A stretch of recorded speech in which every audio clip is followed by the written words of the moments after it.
Ra cuốn đào ô tô với em rồi.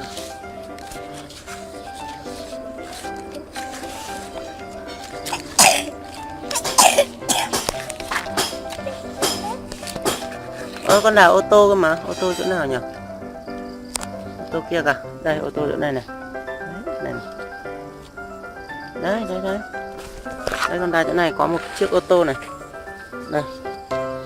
Đúng rồi. Đào lên xem có không? À cái gì đấy? Đây ô tô. Wow, ô tô màu gì đấy? Màu cam. Con để vào đây. Wow, một chiếc ô tô màu cam. Con đào lên xem còn ô tô nữa không nào? Ô tô.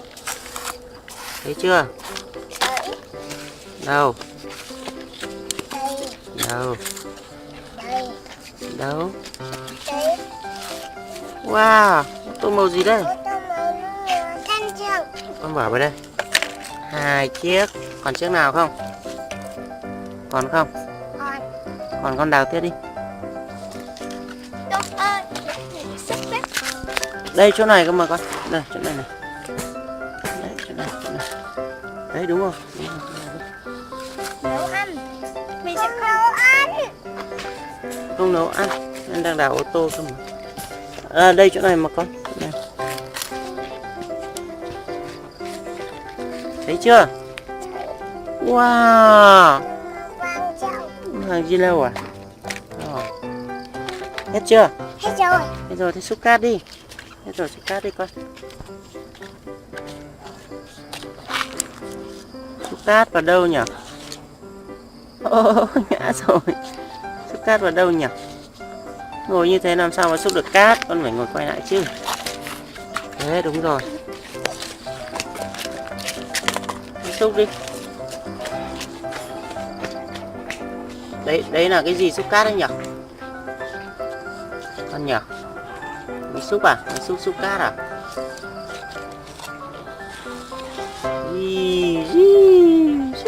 Wow. Ây da. Đầy chưa? Chưa đầy. Đầy xúc cho nó đầy nha.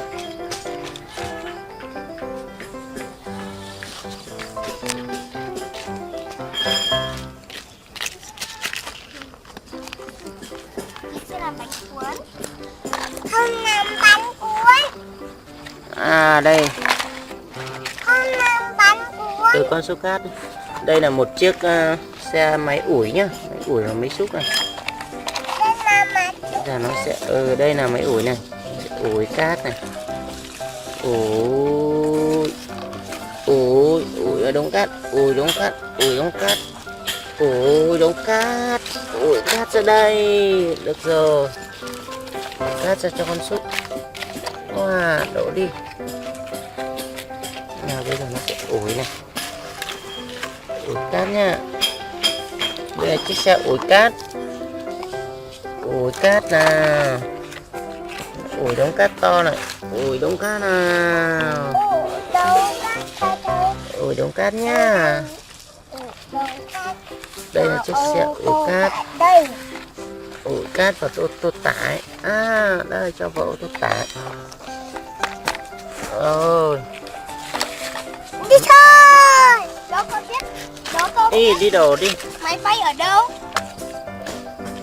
Nó không đi đổ cát à? Máy bay ở đây hoặc đây. Nói con tìm chọn máy bay. À, bố đổ cát cho con nhá. Đổ cát nha. Ô tô đầy rồi đổ nha. Này, đổ này.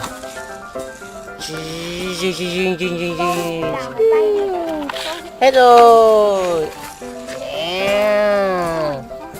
Chúng ta vào tiếp nào. Không, chiếc xe máy ủi này vẫn có thể xúc được cát này. Đấy, xe máy ủi này có cái xúc này. Đi xúc cát nào.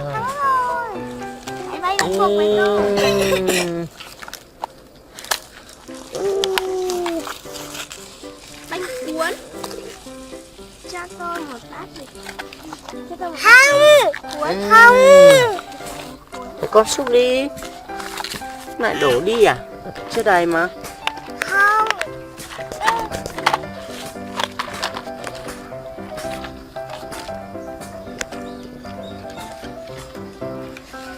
À, xúc nào, xúc cát là ô tô nào. Được rồi. Được chưa? Chưa được. Được á.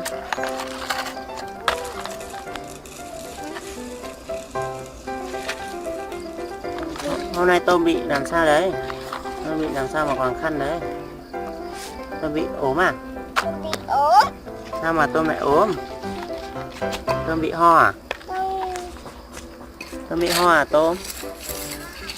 Thế tôm có xúc nữa không? Mấy xúc đứng chơi này, mấy xúc đang đứng chơi này. Cho mấy xúc xúc đi, mấy xúc đứng chơi này. À, đây là cái gì đấy? Đây là cái gì đó? Đây là một thùng cát để chơi. À, đây là một thùng chứa bột để nấu, để làm bánh cuốn. Này, cho xe trộn bê tông lên trên đấy nha. Xe trộn bê tông lên đây. Cho con chơi với. Xin. Chơi thôi. Đây là một thùng bột. Đúng không được, vào đây nha. Đây là Thế muốn chơi không? Muốn chơi thì có. lấy máy xúc này, xúc vào ô tô này. Đây. Cái này trong bữa đen nhé. Đấy, xúc đi, xúc đầy vào. À, đây là chị Cún cũng chơi xúc cát cùng em Tôm nhá. Hai chị em chơi xúc cát nhá. Đấy, máy đấy mà. À, xe này tiến lên một tí. Zin. Được rồi, xúc đi. Xem ai xúc đầy trước nào.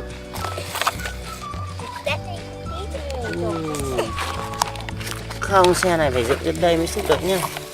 Rồi, được rồi. Xe trộn bê tông gì được đây. Đây có một chiếc xe máy xúc khác. Nên này. Đấy là xấu đấy. Zin.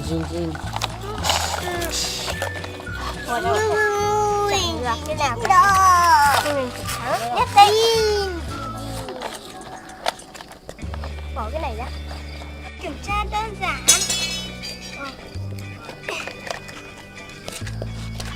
Cái xe này trắng không hình. Bắt đầu tìm cá nè. À, được. Cá rồi. Một cái đá. Đây.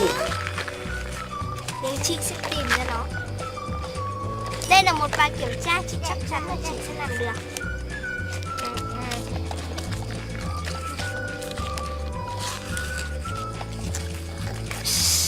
Mình làm được rồi.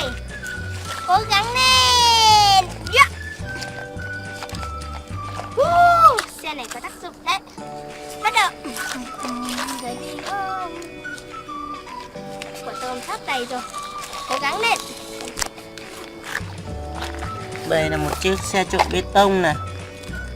Trộn bê tông đứng đây chỉ để xe máy xúc cát thôi. Zin. Đi chị ra đây nhá. Xe trộn bê tông là khán giả đang xem cuộc thi. Không Được phải rồi. cuộc thi. Không phải cuộc thi mà là cuộc chơi. Cuộc chơi à? Đúng rồi, cuộc chơi. Chúng ta sẽ chơi. Xe trộn bê tông ngồi đây để xem chúng ta chơi. Đây là xe gì nhỉ? Xe máy ủi. Máy ủi á, đây là máy xúc chứ. Máy ủi chứ. Máy xúc chứ. Máy ủi chứ. Xe máy ủi đây thấy. Đây là máy xúc. Đây là máy xúc và máy ủi.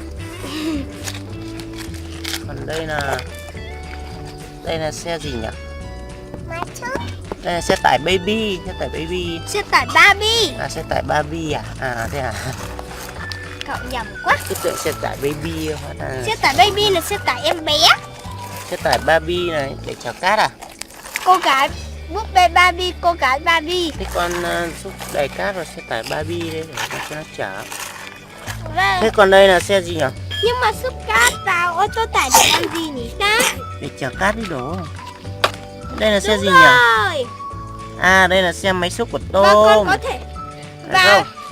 Đây có phải xe máy xúc của tôm không? máy xúc quả tôm. Để tôm xúc cát đi. Và xúc cát còn có thể xây mương. À, thế bên này có cái xe gì đây nhỉ? Ồ, một cái xe tải. Xe gì đây? Ô tô tải của tôm à? Ô tô tải của tôm. Đó À, là đó là ừ. đó Thế là tôm xúc cát của ô tô tải đi. đấy là ô tô tải. Ô thế đây là cái gì đây nhỉ? Con cải răm chắc. Đây, Cá đây. con gà. Con gà, con gì? Con gà, con gà. Tu, tu, tu, tu, tu, tu, tu, tu. À, con Con gà. đẹp, con gà đẹp quá. Có từ beautiful ở đây nghĩa Gà là đẹp. trống à? Gà trống à? Có từ beautiful ở đây nghĩa là đẹp. Con gà À. đẹp quá. Beautiful là đẹp à? Vâng, Thế để con con gà, được học tiếng Anh mà. để con gà đấy để xúc cát à? Con gà sẽ ăn chiếc thóc. À, em Tôm đang xúc cát rồi. Ngon quá. Tôi đang kiểu cát rồi. Chịu. Ây da, Rồi em còn Tôm tiếp xúc theo nhiều là đi. xúc thêm cát.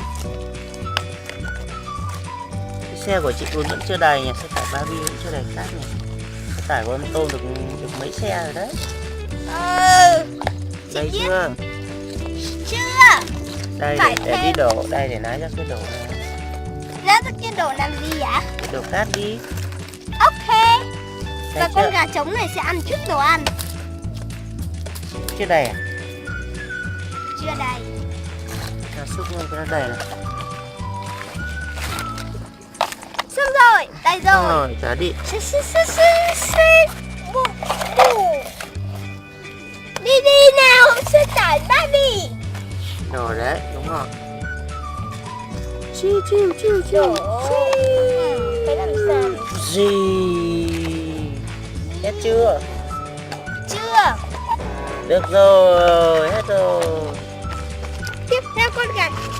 Con gà Thôi, sẽ ăn trước đồ tạm biệt ăn. các bạn nhá, tạm biệt các bạn đi. Bye Tạm biệt bye. các bạn. Bye bye.